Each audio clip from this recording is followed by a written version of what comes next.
Yeah, I'm just going to say right now, bold statement, I think The Orville is the best modern Star Trek television show. Hands down. I'm about to watch episode 5 of the new season. Haven't watched it yet. I'm about to watch it.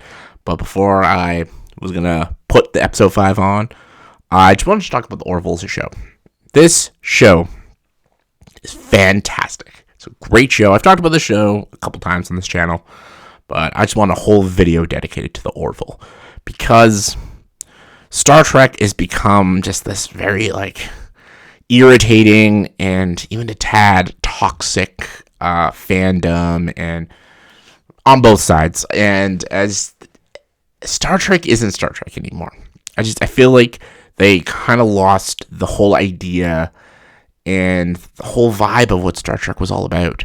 Because we have Star Trek Discovery, Star Trek Picard, Star Trek Strange New Worlds, Lower Decks, and stuff. I'll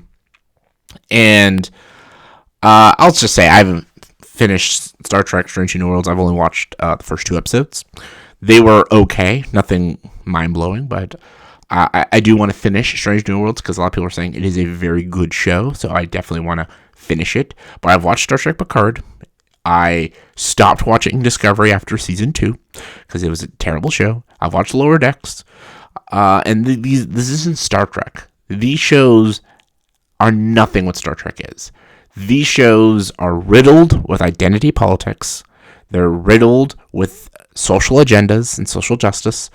And they think because they're dark and gritty and violent and vulgar, that makes them edgy and unique and what people want from Star Trek. I'm like, this is not why people watch Star Trek. People don't watch Star Trek for the bloody violence and the crude language and the shaky cam and the lens flares and the brutal, gritty storytelling. No, people watch Star Trek for the ideas, the intellectual writing, the sci-fi adventures, and even some of the lighthearted comedy that's sprinkled through Star Trek. People like the original series, Next Generation, and Deep Space Nine, one of the most underappreciated Star Trek shows. People loved those shows because of how deep and profound those shows were, and the great uplifting characters they created. They didn't create characters just to make them strong, powerful, and smartest characters ever. No, they created relatable, likable, enjoyable characters for us to root for. And the new Star Trek shows lost sight of that. Even Star Trek Picard, which is a sequel to Next Generation, destroyed characters like Picard and Seven of Nine, and they destroy Data. They destroy all these characters that we love from Next Generation. They make them miserable. They make them gritty and raw and unlikable and just weak-minded, and I hated what they did with these characters. And I can do a whole video of how shitty Discovery is and its characters, and it's horrible storytelling, and Michael Burnham, the worst lead character in any Star Trek show ever. That's why I kind of want to finish Strange New Worlds, because I heard Strange New Worlds is good, but the best cure for all of this is The Orville. The Orville is the closest thing to Star Trek. This show is not riddled with identity politics. This show doesn't have a social justice meaning behind it. No, it is literally a sci-fi comedy about this space shuttle full of these officers exploring new worlds and finding new life forms and finding new meaning to life and everything. And then as the seasons keep going, a war ensues and they have to build alliances and stuff. This is what Star Trek is.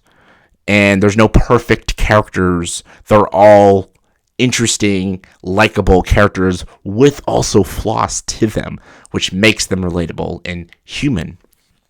The first season of The Orville was not very well received because people mostly judged it on its first episode. And I'll admit, I was not looking forward to The Orville. I thought it looked a little silly. I thought that basically they were just doing Galaxy Quest. If you haven't seen Galaxy Quest, check that out. That's an amazing movie. But I thought, I don't know. I like Seth MacFARLANE and all. I enjoy quite a bit of Family Guy, and I like the first Ted movie. But I don't know if Seth MacFarlane can, do a Star Trek show. It might have too many poop jokes or anything. But I gave the first season a chance, and it really hooked me. I really was liking this show, and the comedy doesn't always hit, but some of it kind of takes the edge off of some of the serious stuff that's happening. I loved these characters, though.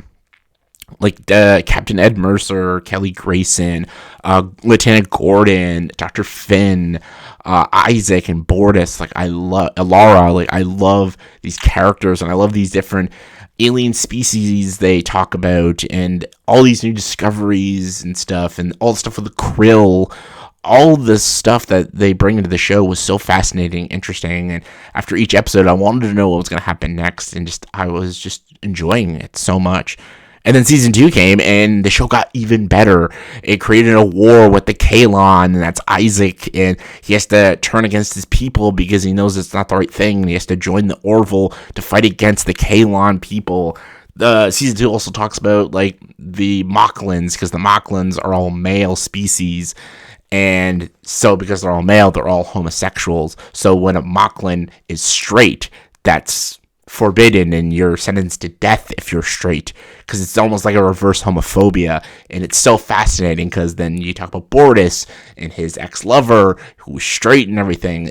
All that story, that whole storyline is just so fascinating. Also, Dr. Finn falls in love with Isaac this season, and she's a human, and she's falling in love with a robot that has no human emotions and no feelings, but she's trying to get him to understand what human emotion is, such as love and intimacy and stuff. And it's interesting. It's so interesting. The whole dynamics with Isaac and Claire and her whole family is fascinating. And then the whole war with the Kalon, again, I was on the edge of my seat. And there's also a brilliant episode where Lieutenant Gordon falls in love with a memory. A girl that died in 2015, and he falls in love with her. She's just a memory, but he's falling in love with her because of who she is and what her life was and stuff. And he goes into the simulation, and he wants to live a life with her in a simulation, but it's not real. But to him, it's real, and it's fascinating to watch, like someone falling in love with someone who died hundreds of years ago. But it's interesting. All these ideas and stories are fascinating to watch. And now this new season, season 3. Season 3 is probably the best season so far of the Orville. The Orville just gets better and better. This season, they're talking about, war with the krill. Ed Mercer found out he has a daughter now. There's a whole episode that's like a horror episode. It's fucking crazy. There's one episode that feels like it's an episode of Twin Peaks / Twilight Zone. It's nuts. There's a great episode with Isaac, and he's dealing with suicide. It's so good, and so many great ideas. And I love it. This is what Star Trek is. These other Star Trek shows aren't Star Trek. I don't know what the fuck they are. This, the Orville, this is Star Trek. This is what the fans have been wanting. Great stories, great characters, intellectual ideas, and just relatability and fun. Like, Star Trek was also fun. There is no ounce of fun in any of the new Star Trek shows. They're just brutal, gritty sci-fi movies that just are supposed to make you miserable for an hour. Like, just the Orville, it gives a lot of light and hope to maybe future Star Trek projects. I don't know if they'll work, but the Orville is the closest thing we'll ever get to Star Trek. I think it's brilliant, and I don't think enough people give the Orville a chance. It's now on Disney Plus and Hulu, and I think people need to watch the Orville. Because if no one watches the Orville and more people watch this CBS All Access shows, then they're just going to give us the same crappy SJW Mary Sue Star Trek shows. But if people watch the Orville, a show that actually puts care and heart in its show, we're going to actually get some real Star Trek shows. So, yeah, if you want to watch a show that's like a mixture of like kind of Family Guy meets little Galaxy Quest, Star Trek Next Generation, even little hints of the original series, the Orville is for you. It will not let you down. It's a bit of a slow start, and some of the comedy doesn't always work, but when the show keeps going, it gets better and better and better. Then you're fucking hooked.